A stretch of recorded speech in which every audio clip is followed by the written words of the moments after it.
Welcome to USA Global TV and Radio, where our mission is to provide education, entertainment, hope, and inspiration. USA Global TV and Radio connects you with experts and audiences all around the world every single day to help you succeed in business and to live a richer life. Visit us at usaglobaltv.com to learn about career and life-changing training and mentoring programs like the Listening Mentor. Subscribe to our newsletter to stay informed about our special programs and offers. Discover how you can become a guest on one of our shows or a host or producer of a USA Global TV and Radio show of your very own. That's USA Global TV and Radio, where the doctor is always in.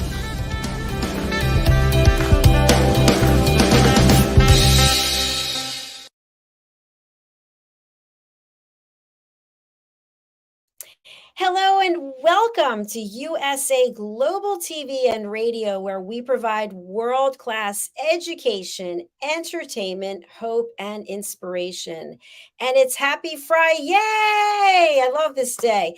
This is such a great show. The show used to be called Presenting Pet Psychic AMINAH, and Pet Psychic AMINAH has so many interests that we had to expand and change the title to Coexistence and Sustainability. I'm Dr. JACALYN KERBECK, and I'm thrilled to be here with you today. Our topic is what we can do. That's right, you and me, folks, what we can do to save the honeybees and ourselves. Let's welcome the star of our show. I believe it's episode 139 or something like that. It's Pet Psychic AMINAH. Hello. We're going to get the digital version of confetti because I'm not cleaning that up.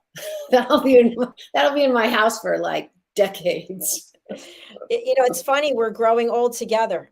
Absolutely. And we're both going, yeah, nope, not doing that anymore. I'm wondering seriously if December is 3 years.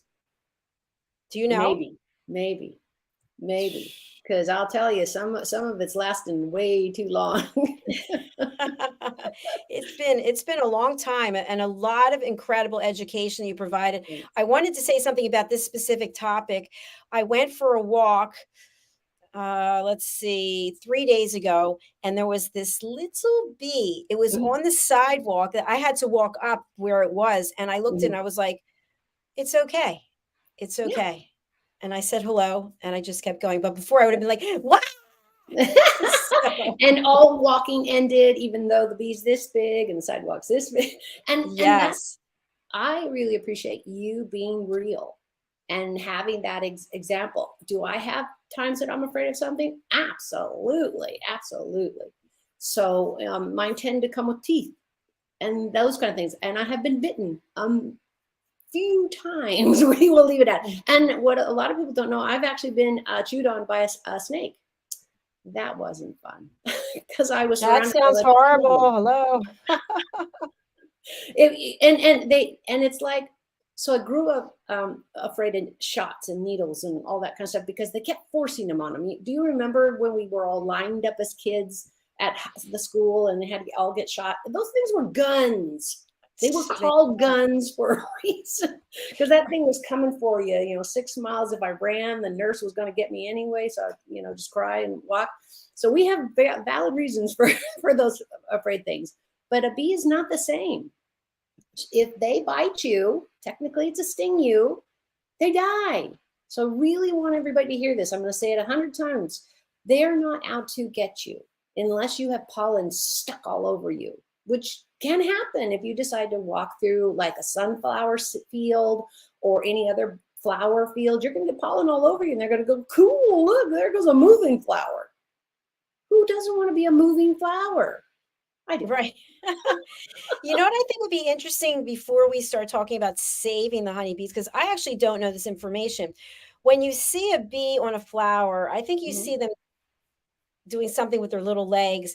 What exactly are they doing on the flower?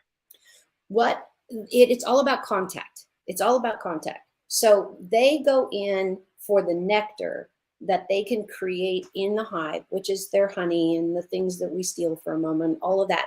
What happens is the pollen is sticky. and it will stick to you. If you ever have gone to a really large flower, some of the irises, and especially the commercial made ones, they're huge. The sunflowers, they're huge.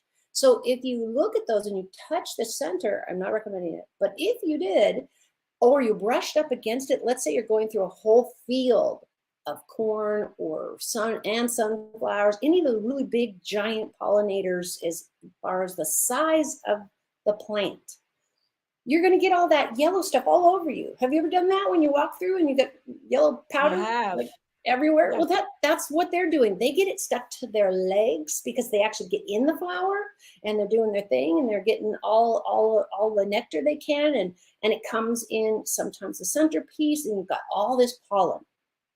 And then they're kind of greedy. So they go to the next flower, the next flower, the next flower, the next field, over. Honeybees can go out miles. And I mean 20 miles, 15 miles. They can go out a really, really great deal of distance. That is why we in the industry really want to encourage people to put out flowers that have pollen, because they support the honeybee. And with all the urban development, we have decimated that. We've literally decimated that. We've got plants in our office, but we don't have any that, where we plowed down the fields. I live in what's considered a valley, and there's mountains on either side of our town. And we have over 1 million people in our town, so it's not a small place. But all of the original settlers here in this part of California, it's a valley in most of our area. Well, guess what? It was all fields. It was all grains and hay and corn, and it was all food products. So because the ground was so flat. So the bees just go from one to one to one to one to one, and that's how more corn's grown. You need the pollen from one and the pollen from another and the mix going. It sticks on their little legs. It's absolutely adorable. And then they get in the next flower and they swap. Some falls off, some get stuck on, and it's like they're the chef. They're mixing all the ingredients. And that's how the corn is made, or the fruit. You go need it for the fruit tree, all of that. If you're gonna grow any kind of food, especially outside your house or your yard, guess what you need? Bees. A honeybee. So they're not taking it back to the hive. Yes and no, because it all is a circle. They're taking back to the hive to create the honey that is in the hive. But on that path, they'll go through 5 or 25 plants. How much contact of each of those pollens? And that's the glory of, okay, God's got to get involved here because I don't know what's going on. Because they have a little suitcase, a travel bag. Like, where are they putting all the pollen? Here, we're going to put the sunflower one over here. We're going to put the rose one over here. No, because you really want that whole experience. Because can you imagine if we were only eating from bees that went to sunflowers? And I can't imagine that our bodies or the diet and exercise, we'd have to find all of these specialists that study this for a living, the PhDs and above. How many PhDs do you want to get? And how many times that bee goes to that flower? So it's in a sunflower, and then he takes that pollen and he puts it in a rose, and it goes in the next one, puts it in the cherry blossom, and he goes the next. It's all about coexistence. Because what if it's rain? Most pollen is not water solid dissolvable. Okay. So if you are ever lucky enough, which I've only luckily done it like once that I remember, and I got pollen all down my sleeve because I don't want to steal it, but I'd run into a big, I think it was a sunflower or something like that, and I was like, okay, how are we getting that off? Because it's very, very sticky to my clothes and my arms and everything. And you can't feel it. It's like powder. So you need that constant mix to create what's the most healthy, the most survivable in that ecosystem. So if you're going to have fruits and vegetables growing in, for example, Alaska, where in the summer, it never gets dark. And I've been there. So I actually have experienced it. It's so weird. You get to dinner time and it's sunset at 8:30 at night. And it never gets dark. And it was very strange to sleep outside because we were camping. And it never got full dark, ever. Now, winter's a whole different thing. It's full dark a lot. So you have the opposite. But that's where the world is. So those honeybees have a whole different plan. I don't know what it is. I didn't study honeybees in Alaska. Good point. Good point. We actually have a really helpful document that you're aware of. You've seen this before. And I'm going to just share the screen right now. Please. It's 10 ways to save the bees. And this is a document you're familiar with it. It's the Bee Conservatory, conservancy.org. 10 ways to save the bees. So absolutely. It's really simple. I love the way it's laid out. That's why I love using it, is because you can use this as something you share with your children and get them involved. And you get, or somebody who's older that had, never had experience with honeybees until they moved in at your house and you have plants everywhere like I do. It covers, I think, with really salient points, easy to read, easy to share, easy to go, oh, that's what they're talking about. I like it because it's simple as far as educational. They're not trying to use $10 words or anything too much. It's a great start. And there's a lot of material out there for getting just started to know what we're talking about. Yeah, and I also want to highlight that on the right-hand side, you'll see a button for donate. We actually have some other sites, and I think AMINAH and I would just encourage you to do your research and decide to whom, which organizations you want to give your money. Absolutely. So, yeah. And let me inject in there, because you're 100% right. If you're lucky enough to have a farmer's market in your community, and you can go there to buy your honeybee honey because it's local. And let me tell you why. Not only are you supporting that rancher, farmer, whatever they're selling, because they could be selling the corn, they could be selling fruits and vegetables, maybe the cow, or at least the milk. So I love supporting local, because we all do that. Guess what? Then everybody's supported. But you're also supporting them, supporting the honeybees. So the kicker on this is, I used to have horrid, absolutely living, I still live with Kleenex everywhere because I'm used to it, allergies. And I loved to garden. So I was sneezing and carrying 900 pieces of Kleenex as I garden. Now I'm down to like 2.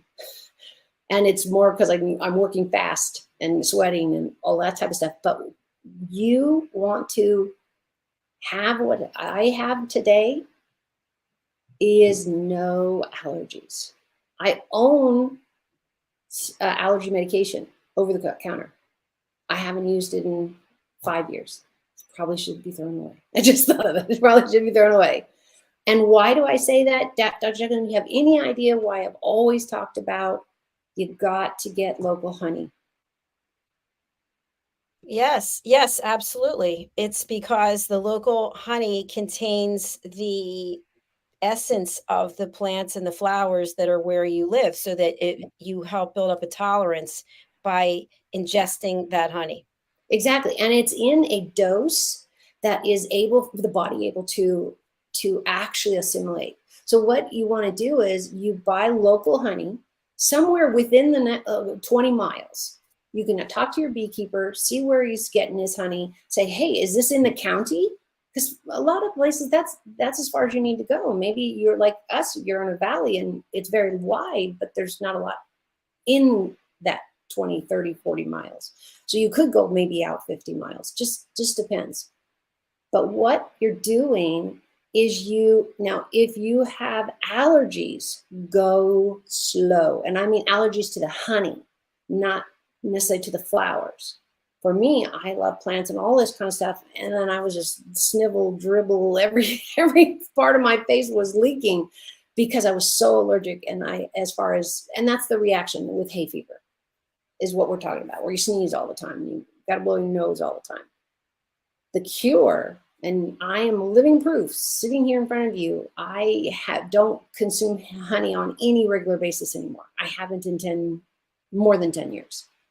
But when I started working with the youth and I started teaching about the honeybee and working with beekeepers, the one I worked with most of the time, he said, oh, if you eat the honey, you could stop blowing your nose as much. And it happened. Did it take time? Absolutely.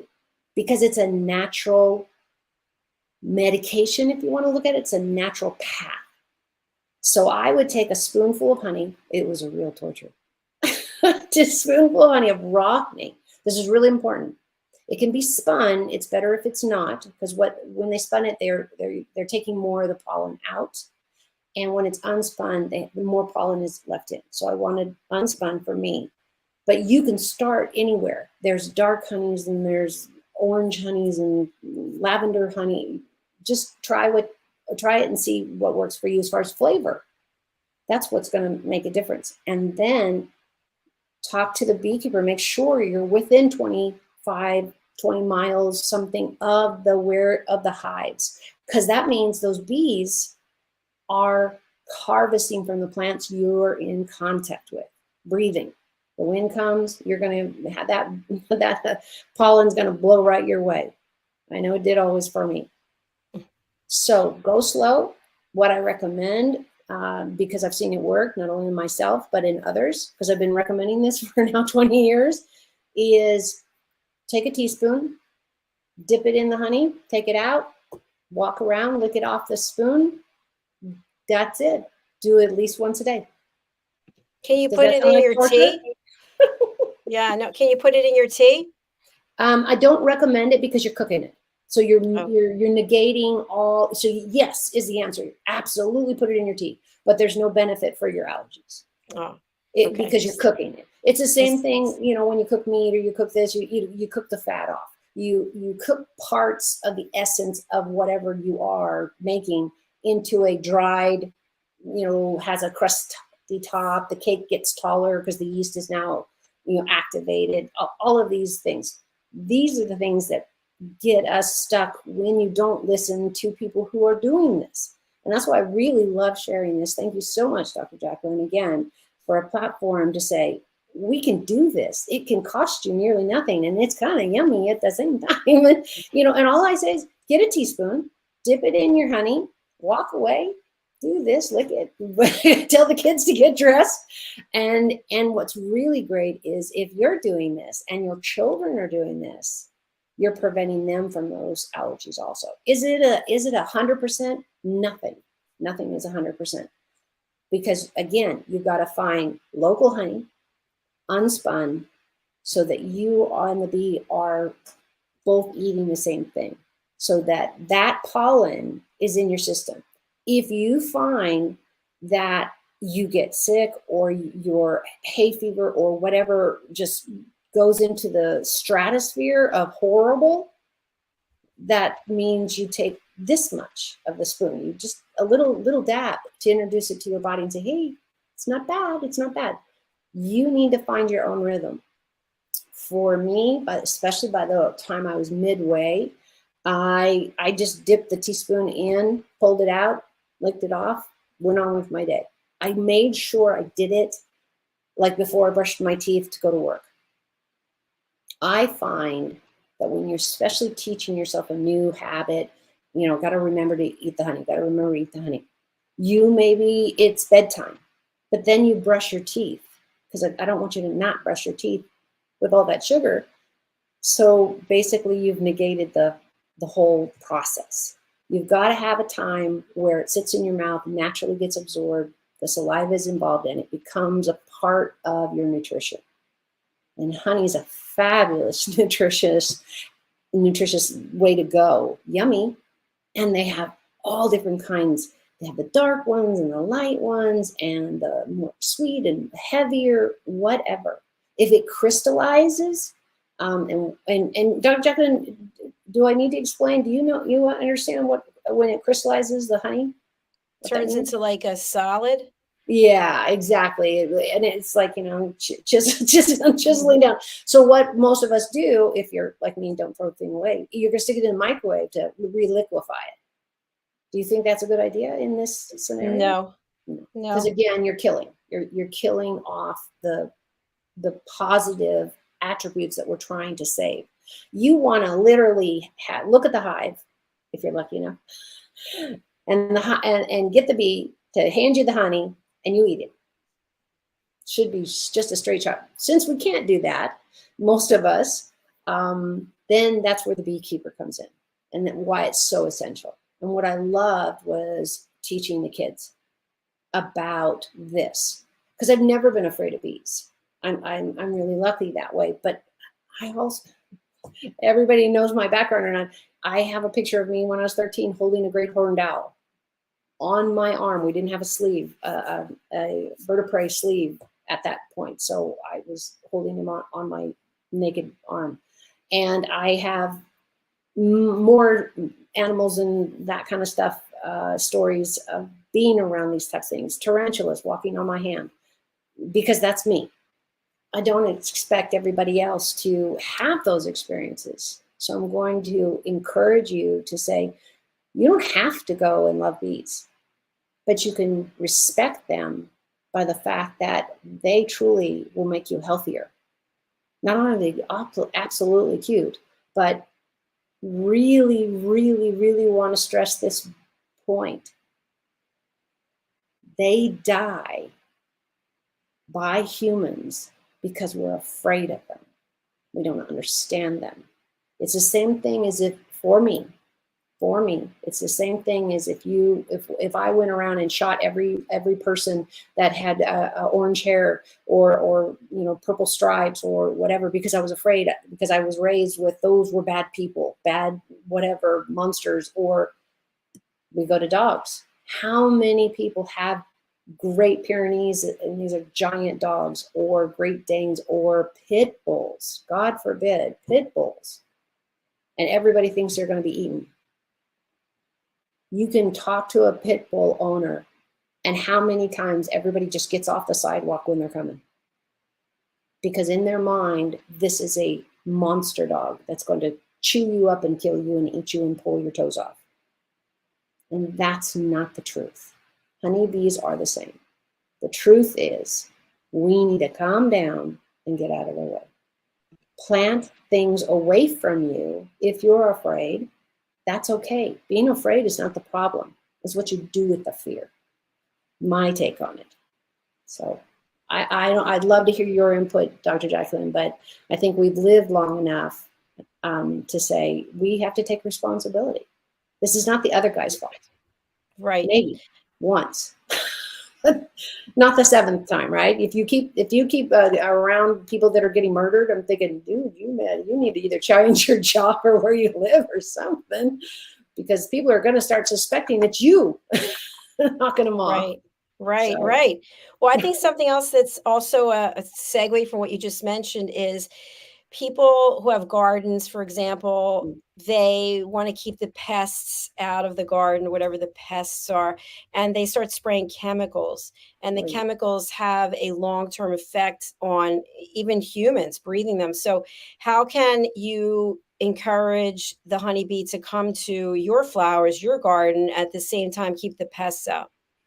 Well, the big company that's been under fire for decades, and again, I will own my lack of knowledge and you having used Roundup 20, 30 years ago. And I was like, well, I didn't understand.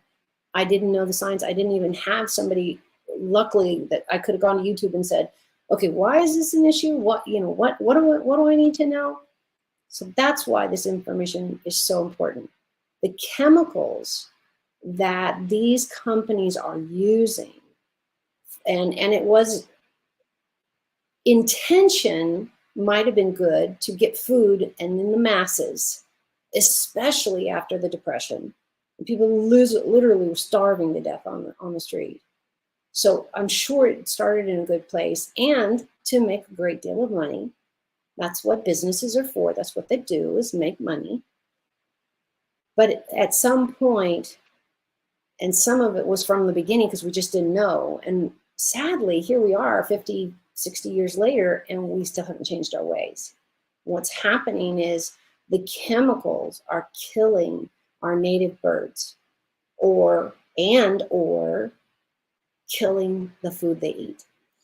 I don't know if you know, Dr. Jacalyn, or I brought it up when we talked about birds, is there are so many now that they do what's called a necropsy. That's an autopsy for an animal. And they are seeing that their body is just swimming in chemicals. The same as with any pesticide, any of the pesticides. I think it probably started really heavily in the 20s. It started, and then by the 50s and 60s, crops were being dusted by chemicals. And they didn't do anything about it because I don't think anybody really believed. It's like, wait a minute, why are all these people dying? And then they're looking at ranchers and farmers and people who live near the farms and saw the cancer rate was just higher than high in those areas.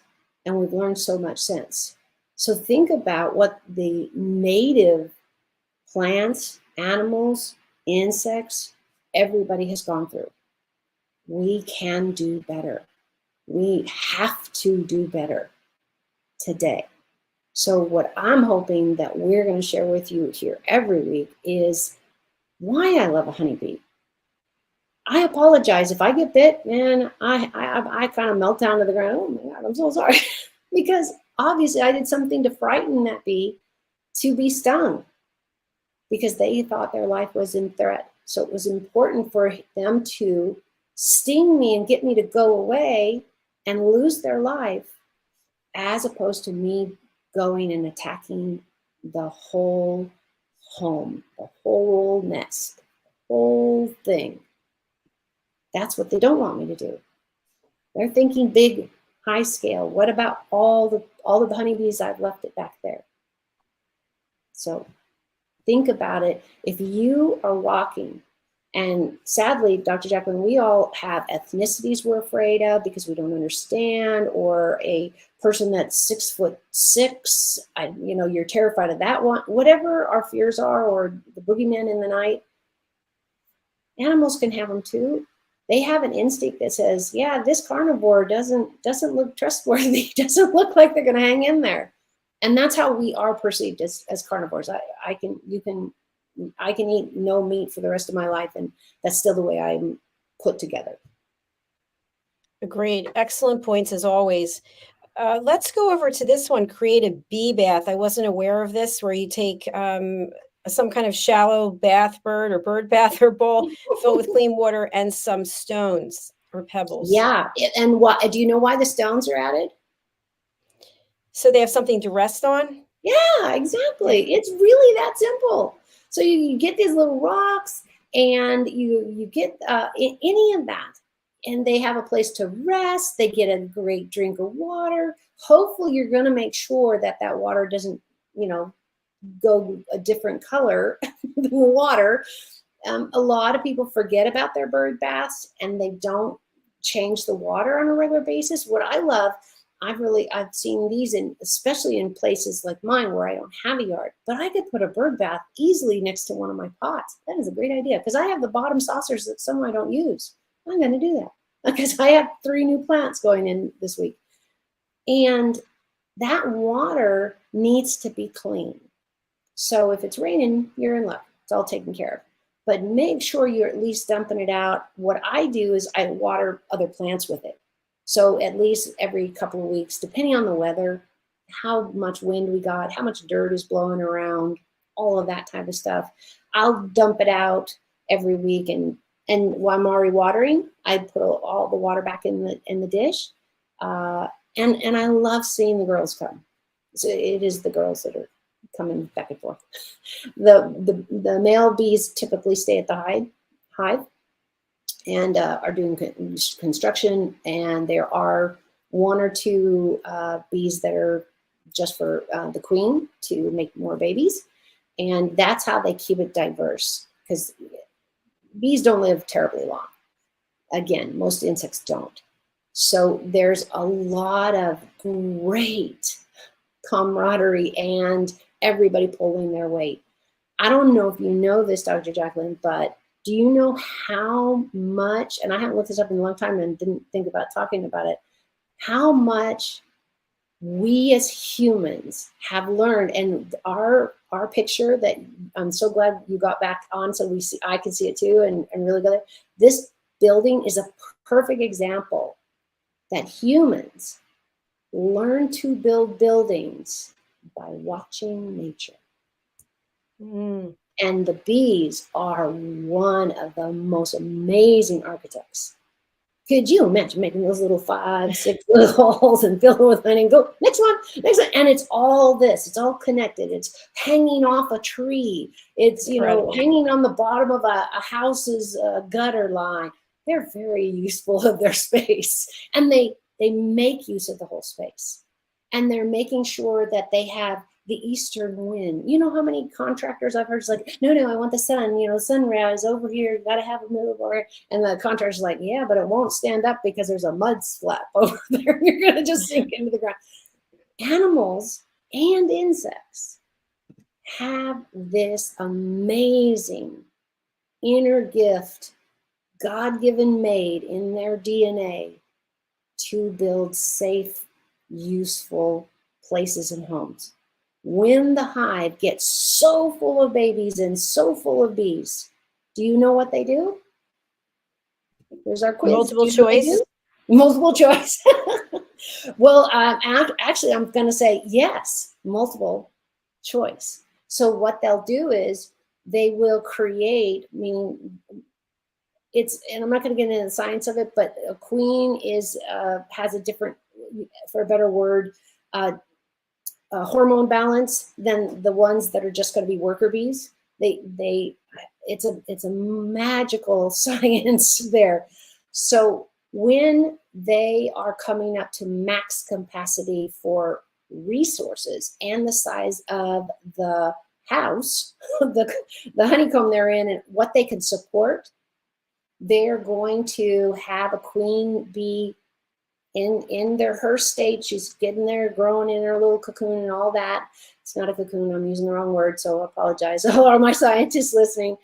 But she will be on her way, and then once she is out, the hive and the old queen and or her, I haven't looked this up and taught this class for about 20 years, is they will, a whole swarm will get around the queen, the one that's existing usually, and they will, and the reason why they surround her is to protect her. And they have guides and scouts. They literally call them scouts. Go out and say, we're going to go to that tree, that go. And they usually go up to 5 miles away. Can you imagine? 5 miles away and on the little bitty wings. And they take her there. She sets up. They have another queen bot. She, of course, her at the end of her life cycle. And there we have two new hives, 2 new groups, 2 new DNAs, keeping everything healthy. And this repeats itself over and over and over again as they travel. So the big thing I want everybody to walk away with is, don't be afraid. If you can, work on that because that is ours to do. But if you see a swarm, you know, that big giant thing of bees, wasps are a different conversation, but it's pretty much true with all of these types of bees. But I'm going to just stick to honeybees. If they're in that swarm and they go up to the side of your house and they are hanging out and it's really impressive, just let them be. Really, actually, just leave them alone. And Dr. Jacalyn, do you know why I stress this so much? Leave them alone. Yeah, because they're protecting the queen. They don't mean to cause you any trouble. When you start interfering, then you're going to get them angry as a hornet's nest. So their life's on the line. Yeah, you're carnivore. They're like, you might as well be the bear because they're the same. The bear's going to eat them, and the bear doesn't want to eat the bees, but he will go for the honey. Also, if you want to be around honeybees where they're the most safest, where they're like 1% chance, and it's usually because we go over and bother them and say, oh, get off my house, you're scaring me, or you're screaming and yelling. They're like, what the heck is that carnivore doing? Being around a swarm is the most safest place for you to be if you must be there. Quiz, why is that? Is this a test question? Is it a test question? No, I won't drop you, I promise. Because they have no interest in you. They have a mission of protecting the queen and going from point A to point B. So we think they're... That was the word, yay! I didn't even think to use that one. That was perfect. Because they don't give a darn about you. They have their whole existence is that queen bee, to create the hive and to thrive, to get the worker bees and create more worker bees, is to keep her safe. And they already had scouts go and say, hey, we're going left of the tree up to the branch and by the orange mark. They've got it all scouted out. Just leave them be. No pun intended. Don't bother them. This is truly the most safest you'll ever be around a swarm, because they don't care about you. They are so laser focused on, they've left a great bunch of workers and new babies coming for the new queen. And this one's going to go here and the cycle repeats. So don't be afraid of a swarm.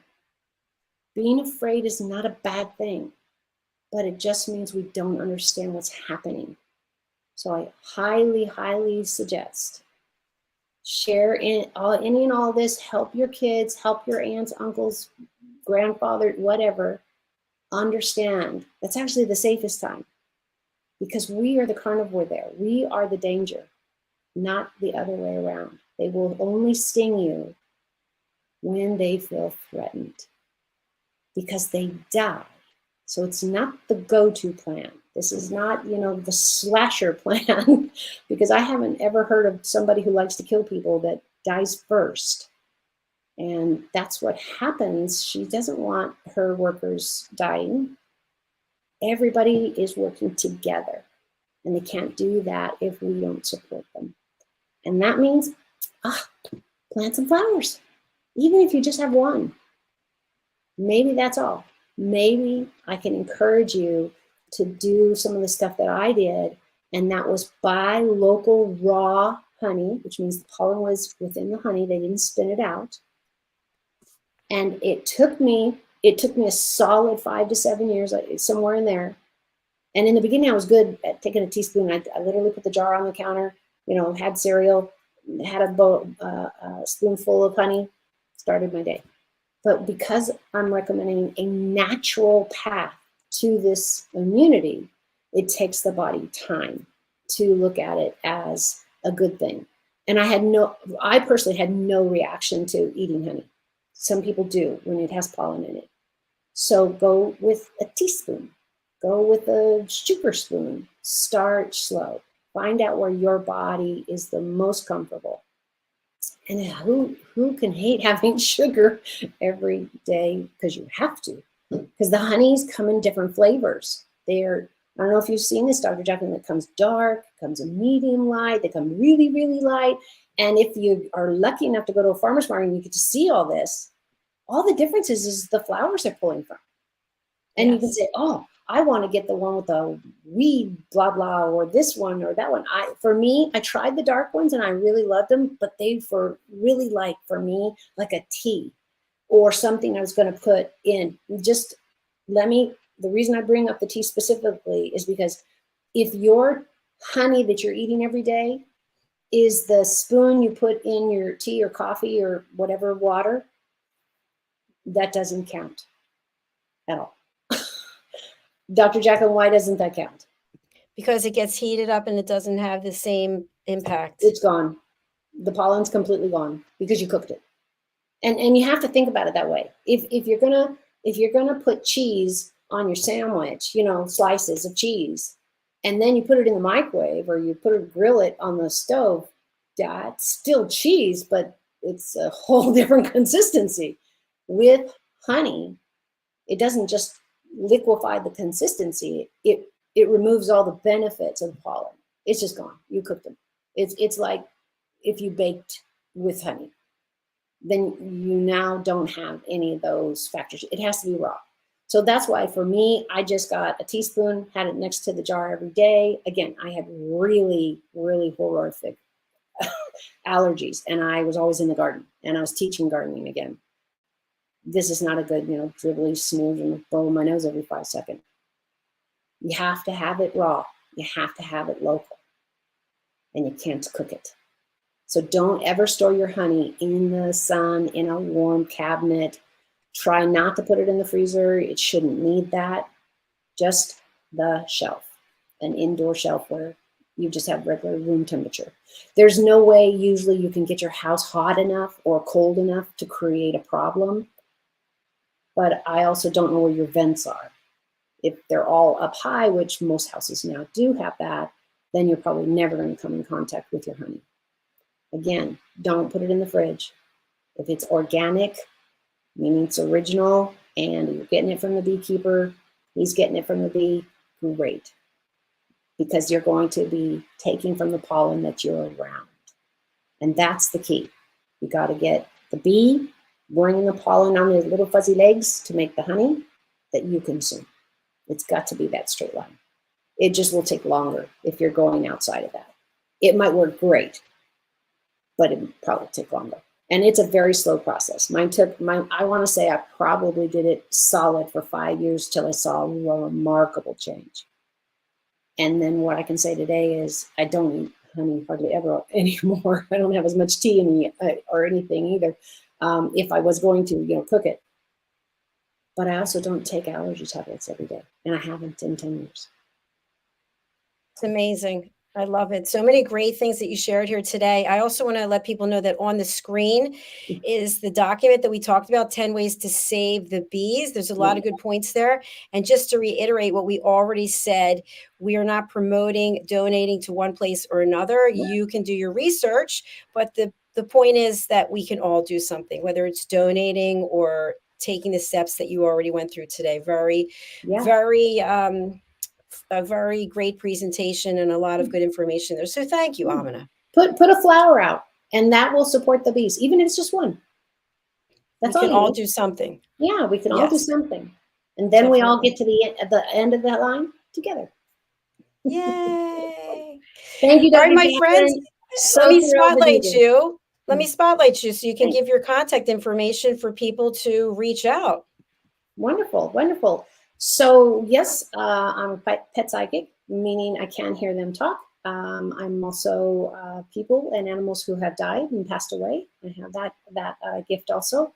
So if you ever need help, please let me know. I'd be glad to help you, your family, introducing a new animal and or it didn't go well with your children.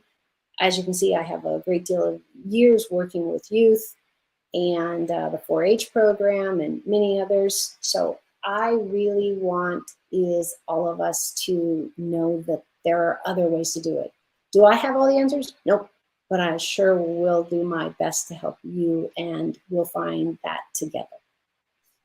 All right. I love that. That deserves a round of applause. Thank you. I'm Oscar winning today. Well, that concludes our show for today. So thank you for being here. We'll be back next Friday with another episode of Coexistence and Sustainability. And we'll be back on Monday with more shows. Thanks for joining us. Have a great weekend. Thanks, AMINAH. Bye, everyone. Take care. Bye.